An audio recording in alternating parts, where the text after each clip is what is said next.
Instead of taking the minor inconvenience of you not being able to have sex that night, you're going to abandon your fucking friend in pursuit of a dick. I could literally never shoot me dead before I ever act like that. I actually think that shit is so vile. It's not even funny. Dude, where are you? Pick up your phone. We're going to summer party tonight, and you're obviously invited, so call me back. Okay, love you. Bye.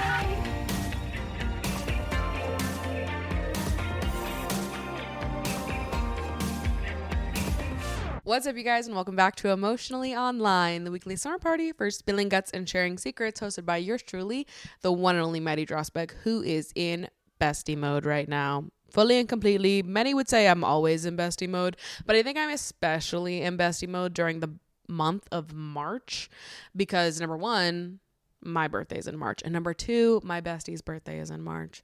So we do end up seeing each other in person most Marches, which what a gift is that, to get to spend some time in our mutual birthday month together. But this month is especially full of bestie hours because Ashley just came and visited me last weekend, and then this weekend I'm gonna go visit her because we simply can't stay away from each other. Simply can't stay away from that girl. Okay, her birthday's next week, so we are locked and loaded to celebrate another birthday. I'm a Pisces, she's an Aries. That's my Aries queen. That's my Aries sister right there.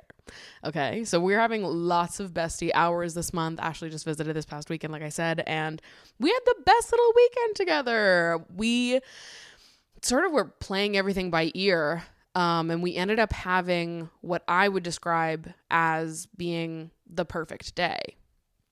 Coming up with a perfect day itinerary accidentally is one of life's simple joys. The night before we had the perfect day, we didn't even know what we were going to do. We were walking home being like, so what should we do tomorrow? What do you think? What are the vibes?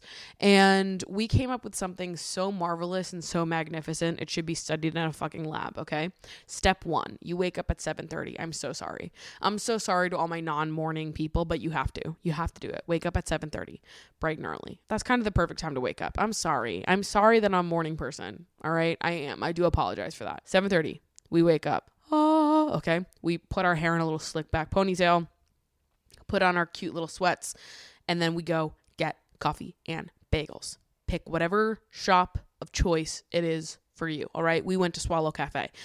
Little coffee, little matcha, little bagel action. Step 2, get a day pass to a spa. We personally book day passes to the bathhouse in Williamsburg with a 9 a.m. entry time. We go, we water circuit, little, neutral temp pool, into the sauna, into the cold plunge, rinse and repeat. Do that on a loop until you're feeling like you are ready to venture to your next location. Our next location was the movie theater. There's 2 movie theaters in walking distance, or maybe more, 2 that I know of, movie theaters in walking distance from that Williamsburg bathhouse. We picked one. We went and saw Opus at 2:15 after a good 4 hours of leisuring in that bathhouse. We go watch Opus. It sucked. That's okay, because I love being a hater. So it was fun for me regardless, with my bucket of popcorn and my Mondo Diet Coke. All right, that's all I needed. That is simply all I needed. And my bestie right next to me, don't even tempt me with a good time, okay? We watch our movie. We had a great time. We go back to my apartment. Oh, we're like, time to put on some music, put on a podcast, sit and do our makeup, get beautiful and gorgeous before heading out to the bar. Coincidentally, this bar is also my new favorite bar. It is Syndicated, the movie theater bar restaurant in my neighborhood that I'm telling you guys about, that I've been kind of low-key loving because it's a great social place, all right? The bar is like an island in the middle of the room. They've got high ceilings, movies projected on the walls, semicircle booths lining the walls. Ugh, okay? What's better than that? We go there for a few hours. We enjoy some beverages, all right? Some appetizers. We sit, we gab, we chat, we people watch.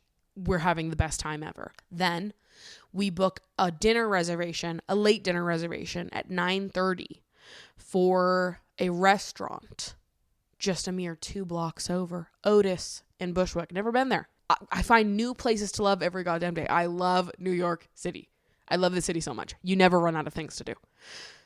Book a late dinner reservation there. We continue drinking and eating and gabbing until the wee hours. All right? The perfect day. The perfect goddamn day. So here's the formula, and I hope you never forget it. Bagel, bathhouse, movie theater, girl time, getting ready, bar, new restaurant reservation, in bed by like 12:30 latest. Boom. That's how you fucking do it, people. That's the formula that I just gave to you for free, by the way. That's crazy. Okay. Take it, use it. Figure out a pathing that makes sense within your own city doing those things. But I promise you that is the perfect lineup of activities for equal parts relaxing, gabbing, and also feeling beautiful and hot and gorgeous and sexy and curious and exploring something new. Okay, we've just got perfect mixtures of everything. I left that day being like, oh, my cup is so goddamn full. It is overflowing, people. So I am excited to just keep the good vibes going and go visit Ashley this weekend, have the Boston experience of it all. Obviously, my other besties are also in Boston. Ellie and Meek are there. I'm going to see them too. I'm so excited to be with the girls. But I've been having bestie hours left and right. I actually was reminded of another one of life's small joys, which is, picture this. It's the end of the day. You're cooking yourself dinner. You know, mood lighting is set. The vibes are good. You've got an ice cold Diet Coke in hand while you're cooking. Maybe you're listening to a podcast, listening to some music, scrolling on TikTok while you cook, whatever it is. You're, sufficiently entertained while you're doing this thing. And then, as if the vibes couldn't get any better, at this perfect opportune moment where you're really not doing much, one of your besties FaceTimes you. I can't think of anything better. The other night I was cooking dinner in that exact situation. I was scrolling on TikTok, and actually I was watching a TikTok that I do want to talk about, but it was kind of funny that I was watching this TikTok, and then as I'm watching this TikTok, Ellie called me and she's like, hello, lover girl. How you doing? How's your heart? What are we doing? What are we feeling today? Keep me updated. And we just got to sit and FaceTime and talk while I ate dinner. And then after the fact, we had such a good conversation too. I've actually been thinking about it so often since we had that conversation. I can't wait to continue it this weekend, Miss Ellie, if you're listening to this. I was just like, this is one of the best things in the world. I'm sitting around doing nothing, just, cooking, doing some tasks, where it's like the perfect opportunity for someone to FaceTime me. And then lo and behold, one of my favorite people does. Like, how lucky are we to exist in a time where besties FaceTime you at the perfect moments like that? Come on. Does it get better? Which also kind of connects to the TikTok that I was watching when Ellie called me, which felt very like I had manifested it somehow by watching this TikTok. I was watching this video. This is kind of a long TikTok. I'll try to remember to link it in the description of this podcast. If I don't, just remind me to, and I will. But it is a video about how everyone wants to have a village, but no one wants to be a villager. And it was this woman talking about how to be a better villager and what she had learned from observing her mom and sort of observing how her mom operates in her own friendships among her own village, and how she had witnessed people really show up for each other and be generous towards each other while growing up, and sort of what she learned from that, from being the child of a mother who is very good at being a villager and like curating a village, I guess. I don't know. Curating is not the word. But it was so funny that Ellie called me while I'm watching this video, because Ellie is someone that, number one, is a great villager, and is also really, really good at like building her village, inviting people into the village, being the kind of friend that is a villager. Because I think it takes a special kind of person to have that kind of friendship where you're totally intertwined and can really rely on each other, emotionally and otherwise. Ellie and I, to acquaint you with my surroundings and my relationships to each person, but Ellie was my college roommate freshman and sophomore year, and then sophomore year after we lived together sophomore year, Ellie transferred schools, still in New York, but she became an RA, which is why we stopped living together. Otherwise I would have lived with Ellie until the dawn of time. Okay. I loved living with Ellie. She was such a good roommate. She was a much better roommate than I was.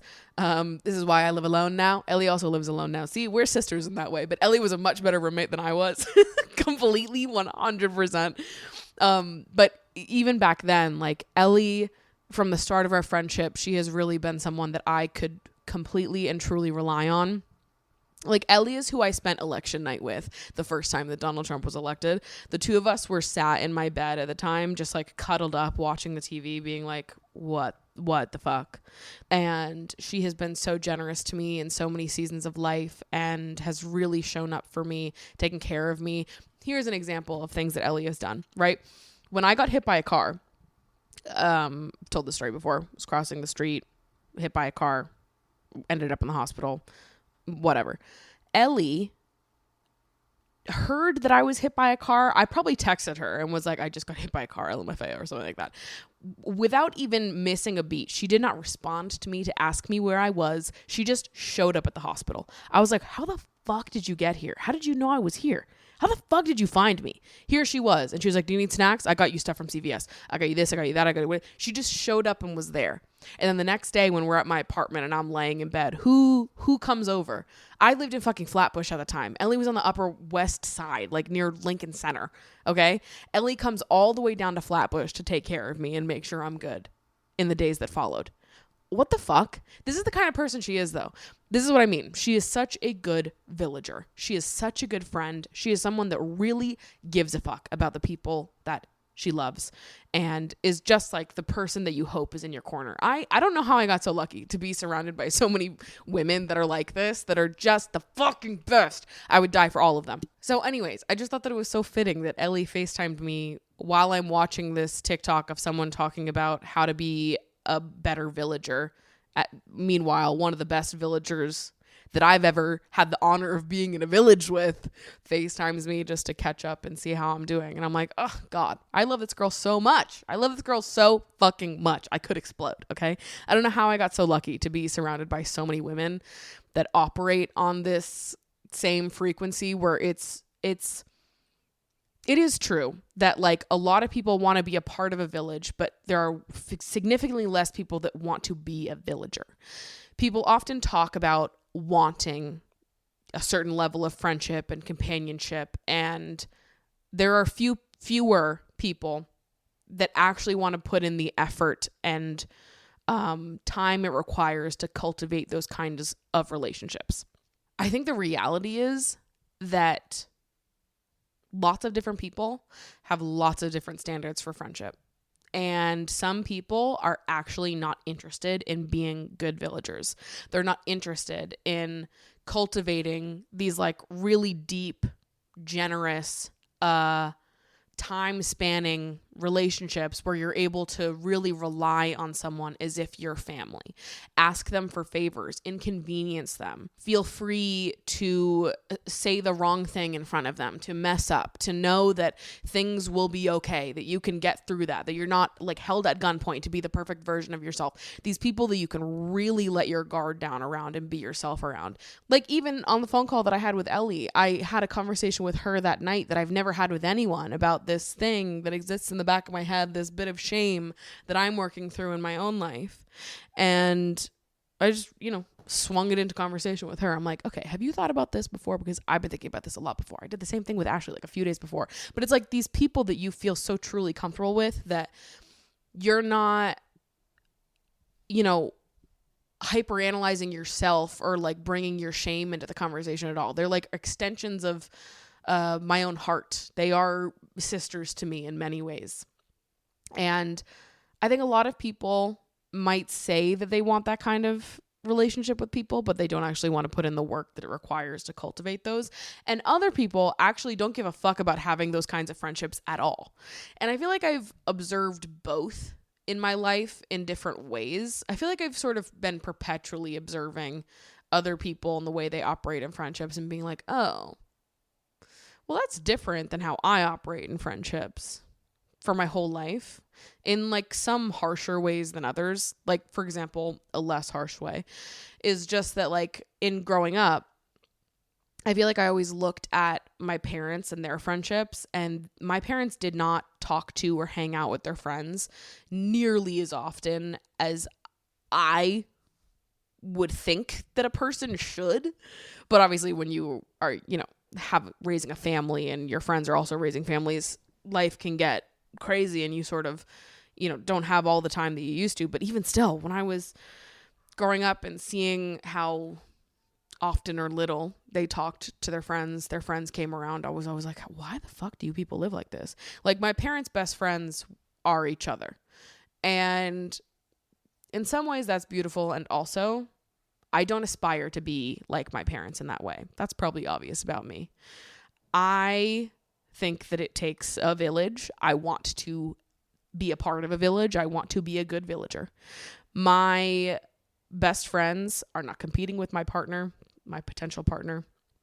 My partner cannot replace my friends. These are like different roles, different people. I don't believe that one person can be your everything. I don't believe that one person should be your everything. I have like really strong, you guys know, if you've been a long time listener of the pod, I have a lot of really like strong opinions when it comes to friendships and integrating those friendships into your life in like a long, meaningful way. And, how people prioritize romantic love over platonic love, and how I think that's all a bunch of hoopla. And that I think that in many ways, friendships are just as much a part of your village as your partner is. And this is true. But that's not always the belief system that's been modeled for me throughout my life. I think that my family was definitely a more traditional setup as far as that goes. My parents got married at like 24, 25. My mom was, at least. My dad's 2 or 3 years older, so maybe he was whatever. I'm not doing math right now, okay? But my parents got married and they settled down in this suburban town. They had 4 kids. Like, they've both had their own jobs. They both have had like a very traditional life path, all things considered, right? And I don't necessarily look at that and think that that's what I want for myself. Obviously, I don't think I want kids. If I get married, cool. If I don't, also cool. It's like not, my future is not something that I am like set in stone about, that I need something from in like a really explicit way. When I think about my future, I know I want to be creative and I want to be around people that I love and I want to be happy. And I just think that the path towards those things sort of evolves as you get older. So I can't tell you what I want when I'm 50 as a 28-year-old. I don't know what I'm going to want when I'm 50. And I don't even want to attempt to venture to answer that. You know what I mean? Like, I don't know. I'm choosing to take a more untraditional life path in that I'm living in the city I want to live in, despite the fact that it is not near any of my family. I'm not dating. I'm single. Most of my family members are in relationships, and I don't intend on having children. And I have a very unconventional job at the same time. So I feel like it's just, in many ways, I am just not like my parents and the, life path that they were on, the life path that was sort of modeled for me. Not that they ever shoved it down my throat or anything, or like friendship wasn't emphasized as being something that was important to me. I think clearly it was. I think just in looking at my parents' lives and the role that friendship played in their life, I definitely looked at them and was like, I want friendship to play a much more significant role in my own life than I witnessed it play in my parents' lives. And then I think as I've gotten older, you have moments where you realize, oh, wow, some people really don't see friendship the same way that I do. I think I had moments like that in college more often than any other time in my life. Like, hearing how some people would just abandon their friends during a night out. They start flirting with some guy and they want to go home with them. And they're like, all right, fuck y'all. I don't care that my friend is drunk off her ass. Like, good luck. You shouldn't have drank so much. I'm going to go fuck this guy and have a great time. Like, I mean, I've heard stories like that from so many of my friends, them being like abandoned by someone. I remember one time in college, there was like a friend of mine who I don't even remember all of this. I'm going to get some of this wrong 100%. But I remember I had to find her in downtown Manhattan because she had lost her phone and her shoes and she couldn't get into her apartment. And she was just stuck downtown with no money and no shoes and no anything. I don't even remember how she got in contact with me. I think she messaged me off someone else's phone on Facebook or something.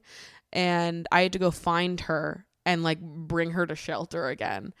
And I remember being like, how the fuck did this happen? Like, who were you with? I was so mad. I was like, who were you with that left you like this? Because I'm going to fucking beat them up. What the fuck? But I feel like I witnessed so many situations with many people like that over the course of college. Even people just telling me stories, recounting them to me.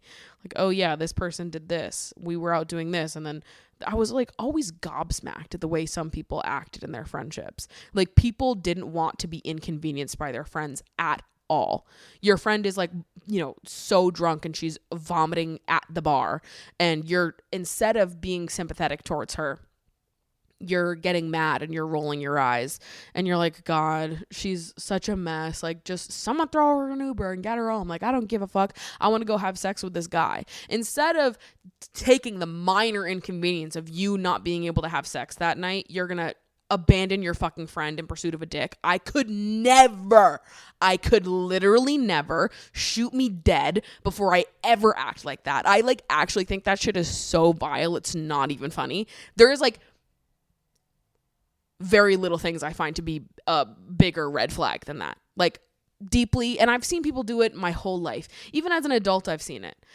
And every time I come across people like that, I always am just in my head now, like, because I have such a clear image of what it means to be a good friend. I have good friends in my life. So it's like no skin off my back when I'm hanging out with someone new or I hear through the grapevine that someone is like that.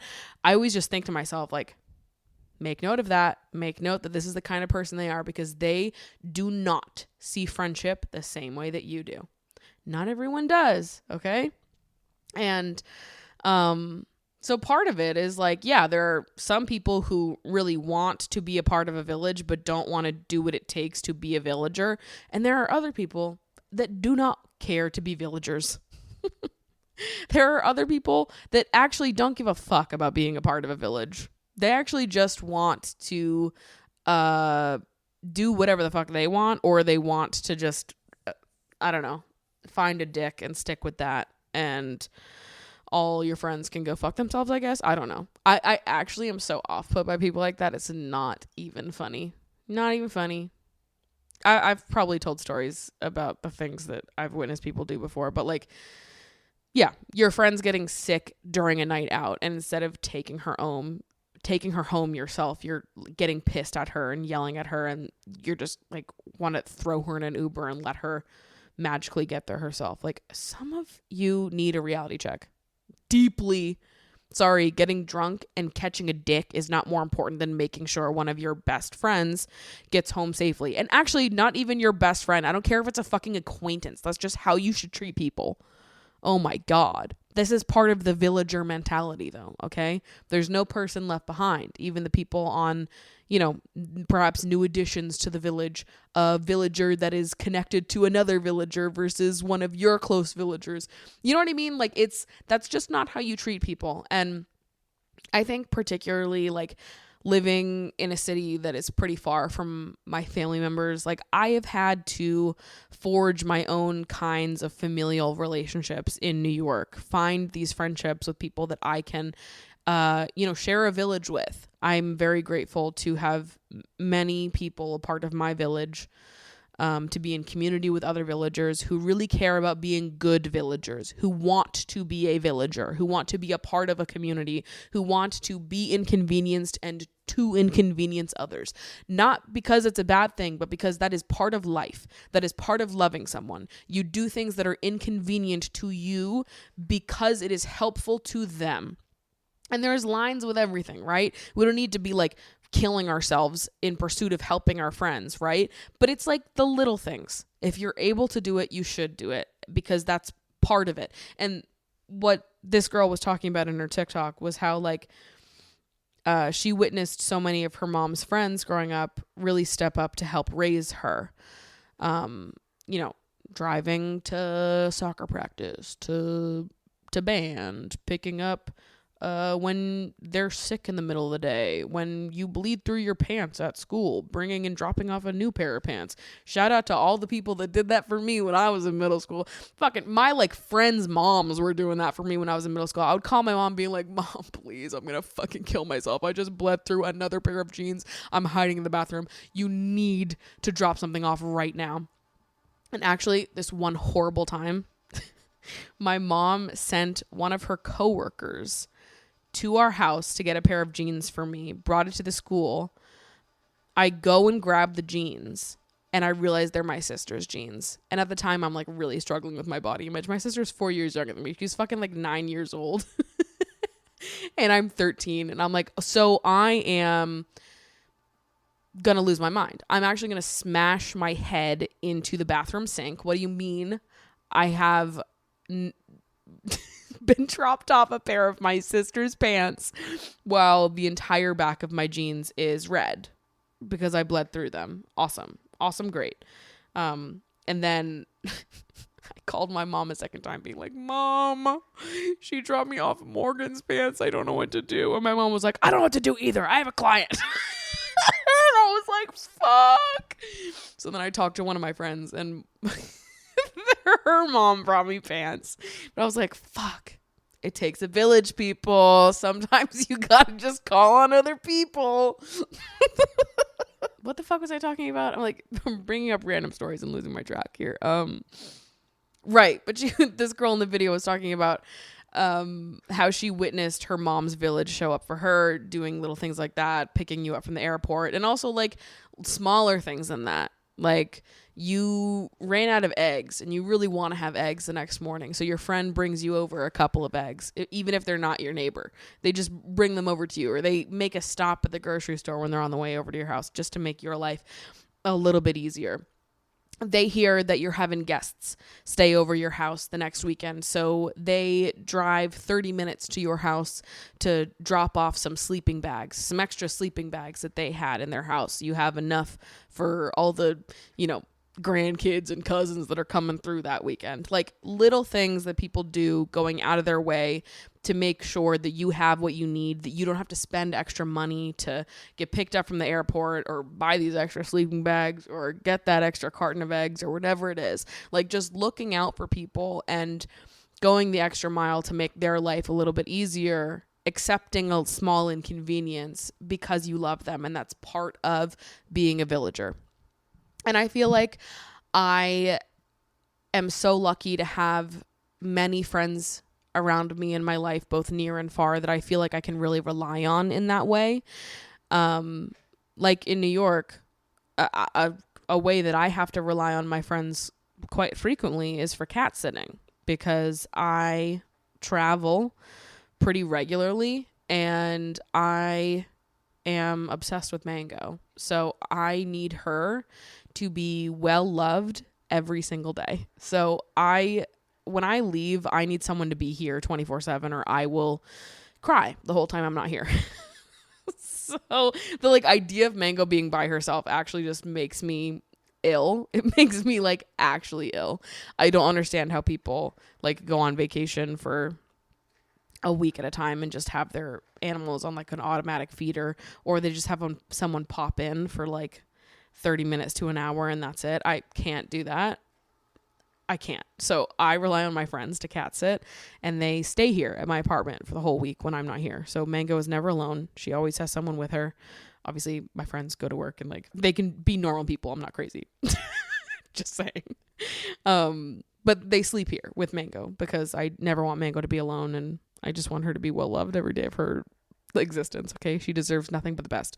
But I have friends that I can rely on for that. If I need to go out of town, and even if I need to go out of town last minute, last summer when I unexpectedly went to go visit my sister, and I didn't realize that I was going to go visit her until I was literally going. It was like 10 a.m. that morning. I realized I was like, whoa, okay, swing into action. I gotta go be with my sister. So it was like 3 hours later, I was on a plane. So that was an example of me being a villager, good villager to my sister, showing up for her last minute, dropping everything to get on a flight and go to her. And that was an example of my friends being good villagers to me when I called them at the last second and was like, I need to go do this thing. Is there any chance that you can come cat sit Mango? And at the time, I actually didn't know how long I was going for. So it wasn't even like, can you come cat sit Mango for the next 3 days? I was like, I'm going to LA indefinitely. Can you come watch Mango? And without second thought, my friend Jordan was like, absolutely, I can. Whatever you need, go ahead. And I was like, thank God. Thank God I have people I can rely on. Thank God I have people that love me and love Mango and are just like happy to be helpful. And these friends know that they can rely on me in that way as well. If there is anything inconvenient that they want to ask of me, I will be there. Okay? You want me to cat sit? You want me to house sit? You want me to tour an apartment for you while you're out of town? Got it. Got you. Okay. You need me to go pick up some groceries for you on my way over, or even not on my way over. You just simply do not have time and you're just desperate for a little bit of help. Is it possible that you'd be able to grab me some things and bring it over today before this happens? Absolutely, I can. You're depressed and you need help cleaning your room, or you just need someone to help clean your dishes while you finish up work for the day, or, you just need someone to sit with you while you do the dishes. You need company in some way. I don't give a fuck what it is. I would watch paint dry with my best friends. I don't care. I don't care. And actually, I think some people enjoy seeing it as yes, it is an inconvenience, but it's an inconvenience that I'm happy to take for you. And sometimes that's true. I'm not going to lie. Sometimes that is true. And also, sometimes it's actually not an inconvenience at all. I want more people to know that, I am actually not inconvenienced by doing boring things with my friends. I'm not the type of person that is going to shoot down any kind of bestie hours. Sorry, I keep playing with this headband. Visual watchers are just watching me, I don't know, fidget spin with this headband. And I'm just going to do this the whole episode. So I'm so sorry, but I can't stop touching it. But it's actually not inconvenient to me. For example, if you have tickets to a Broadway show or a concert, or, there's something that you want to do, some store that you want to visit, a restaurant that you want to try, and you don't think that I'm going to like it. You don't think it's up my speed. I don't give a fuck. Invite me. I will still say yes. I genuinely just want to spend time with the people that I love. And if this is something that you really want to do that is going to make you really happy, then I am happy to tag along and be there for the experience and just learn more about you and what you love and what makes you happy. Even if it's not my kind of music, not my kind of food, not my kind of show, whatever it is, I'm just happy to be there because you're happy to be there. And I love seeing you happy and passionate and engaged, and I will always match your energy, bestie.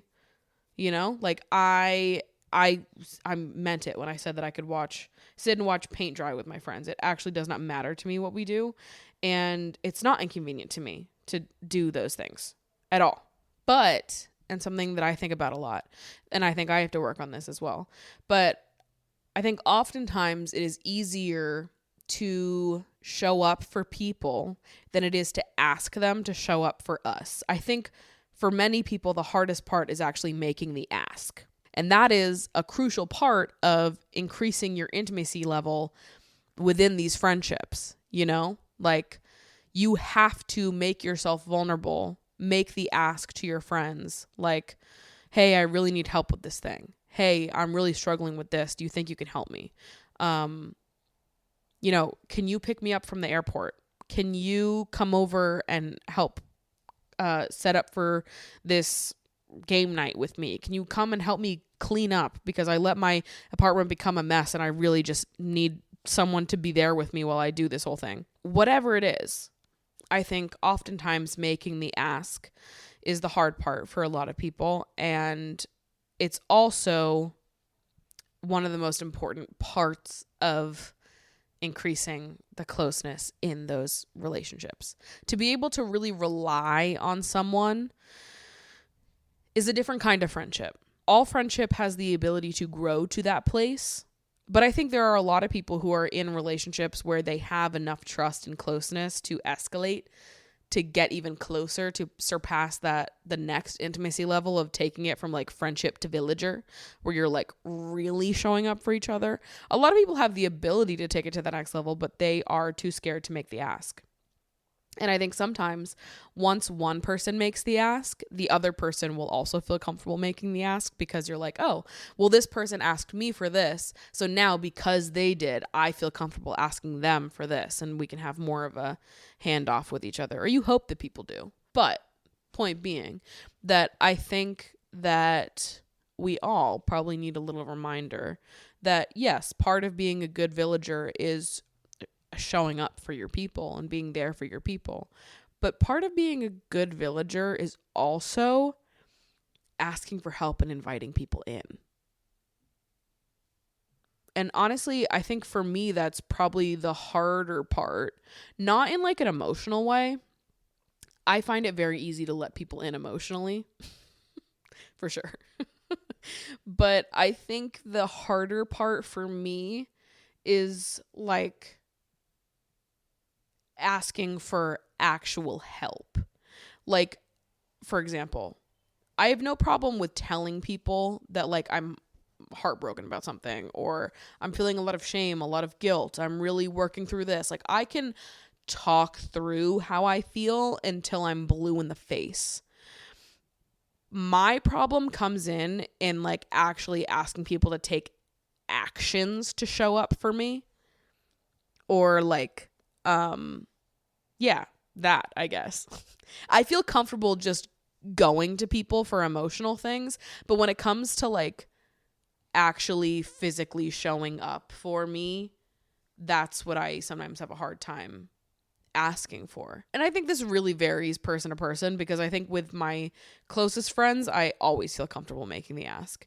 And sometimes, like, I'll give myself grace here. Sometimes if I don't feel comfortable making the ask, it's because I'm uncomfortable in some way, or we're not that close, or we're not there yet. I'm not ready to make that kind of ask yet. That's fine. And also, I think there are absolutely times in my life, in friendship, where I just feel more comfortable being the like carer than I do asking someone to show up and care for me. Like, I think sometimes I am so guilty of being the person that's like, hey, no pressure if not. Like, seriously, fucking ignore me if the answer is no. Don't feel bad about it for even a second. But do you think that you would be able to do this for me? And seriously, no pressure if not. Don't worry about it. Like, fuck me if the answer is no. You know what I mean? Like, don't even worry about it, sister. Forget I said it. I think I am guilty of, like, you know, while I'm making the ask, sort of like apologizing preemptively for even asking it. Like, I'm so sorry, and like, totally ignore me if no. So sorry. Totally fine if not. But here's the ask. And sort of like, I don't know, adding all this padding to make sure that other people don't feel bad saying no to me, because I'm like, you shouldn't feel bad if you say no to me. And also, I feel bad for asking you because I don't want to inconvenience you. But also, this is part of friendship. And the same way that, like, if my friend asked me for a favor, I wouldn't feel any type of way about them. I do not need them to feel guilty. I don't need them to bow at my feet because I helped them with something. Like, this is just what friends do. I don't need you to feel bad about it. I don't need you to act like it's the greatest, gift in the world that I am giving you by showing up. I think that I'm trying to work on getting rid of all of the extra apologies and padding and flowery language, and trying to like ask someone for a favor. I think we should just be direct in asking each other for favors, and know that it's appropriate to do that. It is appropriate to lean on people. It is appropriate to ask people for favors. And if there's something that prevents me from showing up for you, I will communicate that. The same way, if there's something that prevents my friends from showing up for me, they can communicate that to me, and I will not be mad about that. but there's something beautiful in being like really direct and just making the ask and allowing people to go the extra mile for you. Like, I am so much closer with the friends that I have the courage to lean on in those moments. You know? Like, I think back to last year. There was a day that I knew was going to be hard for me. And I had said to my friends, like, I know that this day is going to be a hard day for me. And I was vulnerable in telling them that. I probably could have been even more direct in saying, like, this day is going to be a hard day for me and I would love to spend it with you guys because I know it's going to be hard and I like could use the distraction. Fortunately for me, my friends actually filled in that gap for me. So when I said this day is going to be really hard for me, I had multiple friends that were like, okay, great. So I'm going to come over and we're going to order dinner and we're going to have a great little night. And we did. And I look at moments like that where I have made myself vulnerable in one way or the other and allowed people to show up for me, and witnessing how doing that just totally changes the dynamic of your friendship for the better. And like really the balance of, being there for others and also asking others to be there for you. That is part of how you mitigate resentment in these relationships as well, right? Because when you're constantly showing up for someone and they're never showing up for you, that can cause resentment 100%. And also, you have to make sure you're asking for it before you have that reaction of getting like really resentful about it. And we can hope that like after you get in a routine with someone and like there's a mutual kind of villager to villager trust established, that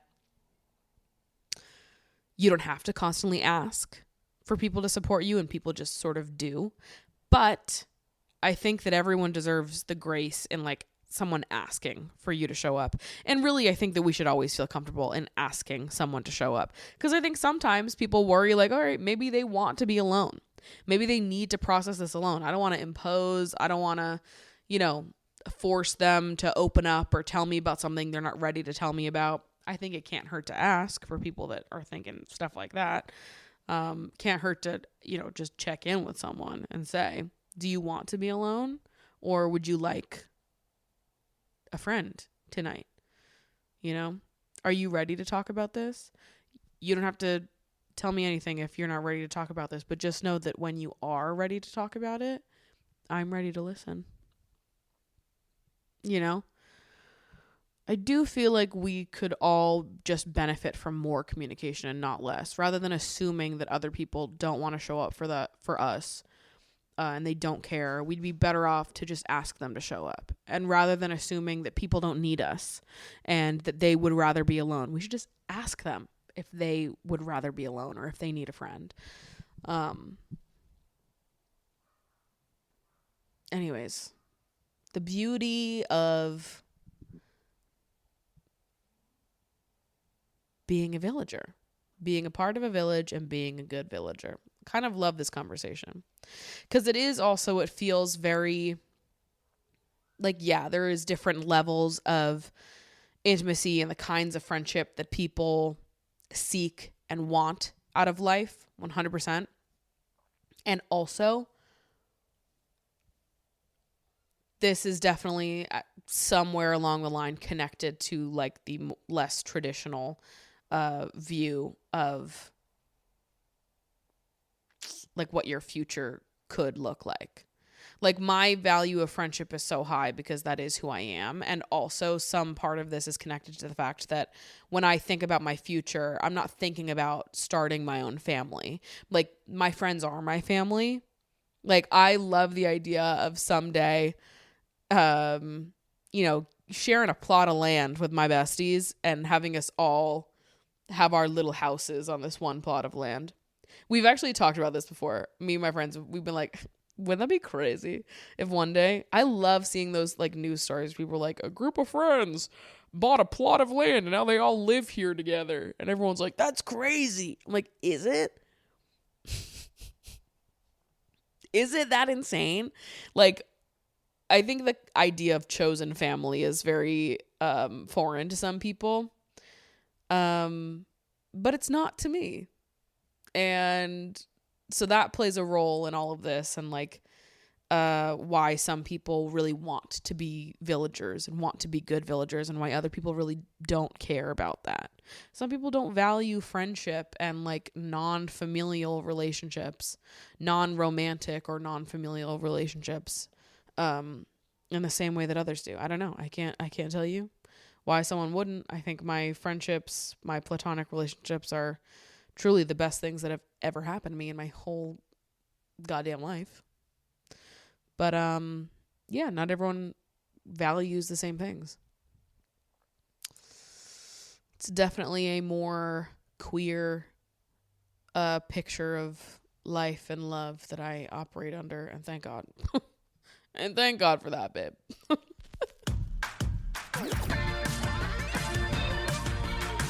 Audience submissions. Let's dive into some audience submissions. I don't know what that was. I'm very sorry.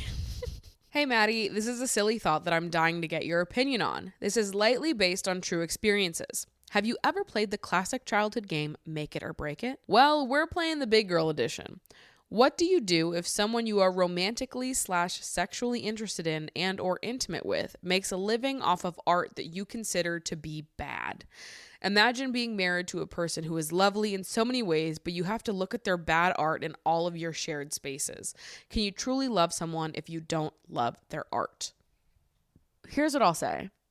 To me, it's not about if someone is good or bad at art, because it's all subjective, right? And it could be fantastic, but maybe it's just not for me. To me, the thing that matters is passion and an openness to expansion. I care that the person that I'm with is quite passionate about what they do, that it's not just like something they do for money. It's not just a cash grab or, you know, bad art in the sense that it's like someone cutting corners to make money as quick as possible in that kind. Like I could never fuck with someone like that. Like the AI art or like, you know, these artists that just rip off other people's shit and copy it. Like those people aren't passionate about what they're doing. They're just like creating this art that is a vessel to making them money in like a really unethical way. To me, that is like, yeah, of course I can't fuck with someone because their art sucks, because they suck. You know, they don't have a passion for this thing. They don't actually care about this thing. This is just a means to getting something to them. And then the other part of it is, you know, like I want to be with someone that really gives a fuck about what they're doing. You don't even have to be the best at it, but I want you to care about it. I want you to give a fuck. Passion is probably like the most important trait to me in a partner.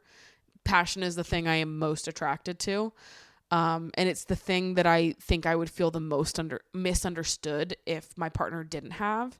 Like I feel like I am so passionate and so intense that if someone is not passionate, I'm like, we will never understand each other completely. I will be frustrated by you and you will be overwhelmed by me. Like I need to be with someone who matches me on a passion level.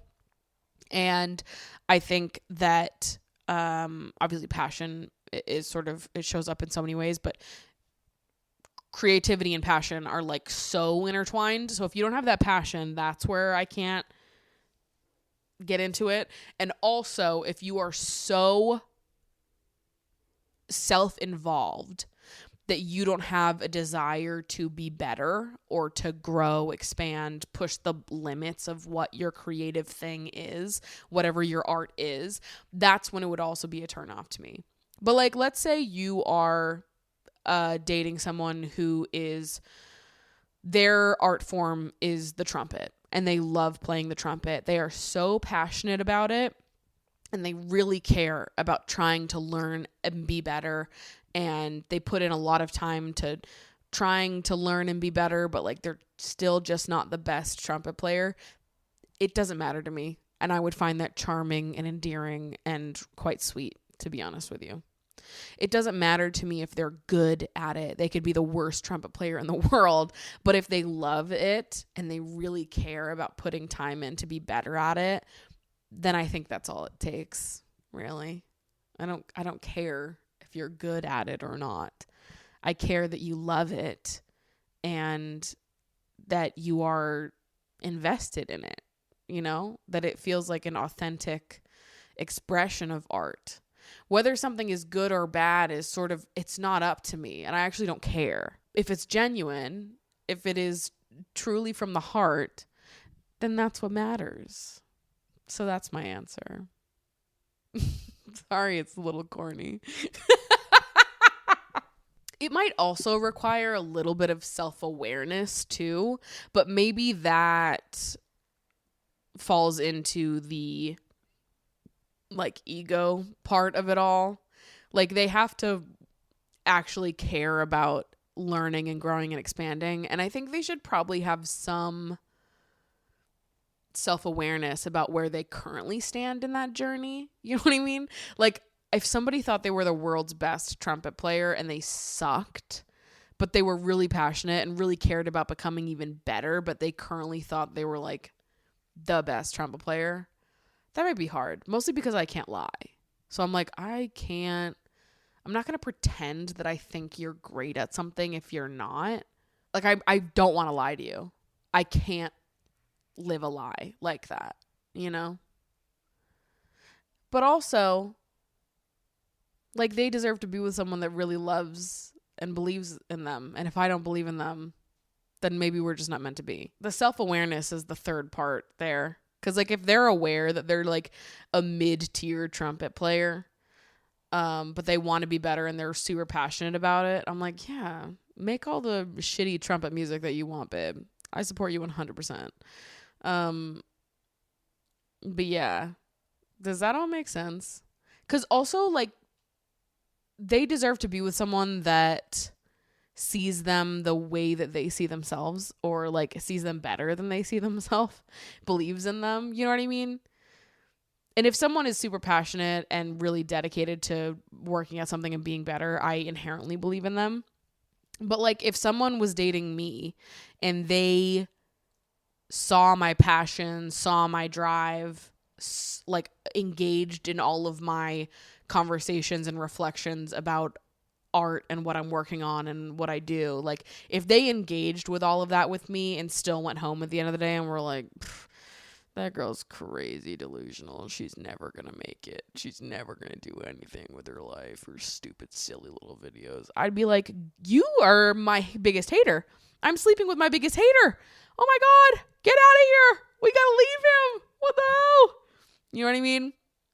So it's like passion, drive, self-awareness. And if you have those three things and someone is still a hater to you, they're the problem. They're the problem and it's a bad match. And like, that's just, it is what it is. So it really depends on the context. It like swiftly changes in with like the slightest bit of tweaks. But overall, yeah, art is subjective. Someone doesn't have to make my favorite type of music in order for me to recognize their passion, their drive, their potential, their value. Just because it's not like my cup of tea. So like, yes, I could date someone whose art was not my cup of tea, but, and that's a huge but, it would have to be that their art wasn't my cup of tea, but I loved their passion. I loved their drive. I felt that they were quite self-aware about the current status of their art, and I really believed in them to improve, and like I hoped for them and I dreamed for them, and I like truly, I see the vision and I support the vision and I'm with them in that journey to greatness. You know what I mean? That's my final answer. Hi, Maddie. Love your podcast and YouTube channel. It's been such a safe place for me. To get straight into it, is it normal for friends to choose their partners over you? To me, this feels like an obvious question. However, I've had differing opinions from most people I've asked. For context, I had a best friend since we were 7, mid-20s now, and every time she got a boyfriend, especially after 18 when we could drive, Australia. You can't drive until you're 18 in Australia? Learn something new every day. I found that I would... I found that I would talk about making plans and it was always, no, sorry, I'm seeing my boyfriend. I didn't have any issues during the early stages of her relationships, but once I kept asking if she could find one single day a fortnight to catch up, and she was unable to find any time around work and her partner, only when he was working and she was bored, I started feeling like I wasn't a priority as a best friend anymore. There were times when we would have set plans with times and locations, and she'd cancel to spend time with her boyfriend, even after living together. I actually broke the friendship up because of this, and eventually a year later when we rekindled, noticeably after her relationship was over, she got into a new relationship where the same thing happened again, even trying to slot me into a day around her birthday to hang out because the rest was unavailable due to her boyfriend, which ended the friendship again. I would get so upset and feel like an option of convenience only to be loved and cared for when her boyfriend was unavailable and she was bored. I've been told this is what girls do in relationships. It's normal by multiple people. Been called too sensitive and too clingy. I've been told to give her time with her boyfriend, but one of her relationships was 3 years deep and was still the same. So I ask for your opinion on this. Was I in the wrong for ending my friendship of around 15 years because she wouldn't make time for me around her relationship? Here's what I'll say. Is it normal that people do that? Sure, a lot of people do it.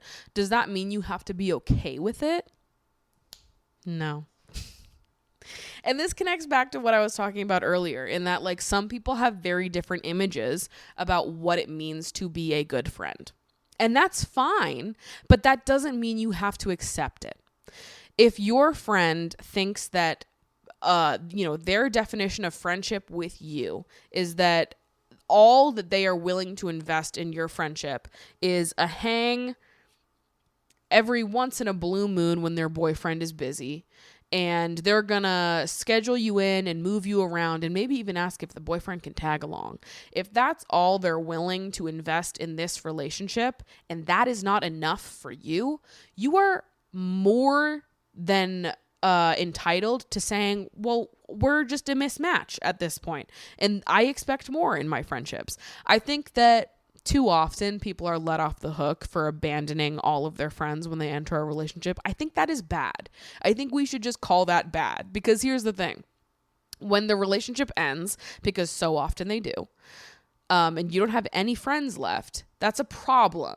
We need to find ways to balance our romantic relationships with our friendships. 100%. That should be a priority. And sometimes it can be a journey to figuring that out. Trial and error. We can have open conversations with our friends about how to show up as better friends and strike a better balance. And I've had conversations like that with my friends that have enhanced our friendship when I've expressed like, hey, I haven't seen you around a lot. I kind of miss you. Actually, not kind of, I really miss you. And I would love to see you around more, but it's tough because I feel like I'm really competing with the boyfriend. And most of the time people are really receptive to that. And they're like, you know what? You're so right. I need to, be doing a better job at balancing everything. I really want to spend time with you. Like, thank you for coming to me and telling me this. I think a lot of people do react that way because we're all just doing our best in this life, okay? We're not perfect. Sometimes we do enter a relationship and get swept off our feet, and it's good to have grace for your friends and allow them that space to learn and grow and do better. But it seems like you've given her plenty of time to learn and grow and do better. And you've had conversations, and you've expressed your frustration and disappointment, and nothing changes. So I think that you're more than, within your right to say that we're just not a match anymore. People change. People's priorities change. And it's not fun to be in a friendship with someone who prioritizes their boyfriend above everything else, but then still expects you to be like the best friend in the world to them. It's not fun. Like, sorry, it's not fair to forget your friends exist when you're in a relationship and then get upset when they're not there anymore. The grass grows where you water it. So, is it normal for people to behave that way? Sure, it's common. That doesn't make it acceptable, though. It's fine to have different values in friendship than some people. Some people want friendships that are deeply uninvested and that don't require that much upkeep. You want friendships that are deeply invested and require upkeep and attention. You want to be intertwined with someone. You want to have friendships that you can really rely on. You want to have villagers. You want to be a part of a village, a community of people that is totally wrapped up in each other. Friends that feel like family. This person doesn't seem to see friendship that way. And that's fine. They don't have to. They can see friendship however they want to see friendship. And it's totally fine for you to feel disappointed by that because it is a mismatch. And that's not fair to you that they just totally up and abandon you every time they're in a relationship. God, it's lame. I do think that most people eventually learn. You know, they realize, oh, fuck, I really need my fucking friends. But some people never learn. And that's okay. And sometimes you just have to accept that you are not a good match for each other. And that's fine. So with that, we're going to throw it on over to the Patreon post show. So I'm going to go yap some more. Love you guys so much. I'll see you next week's episode. Goodbye.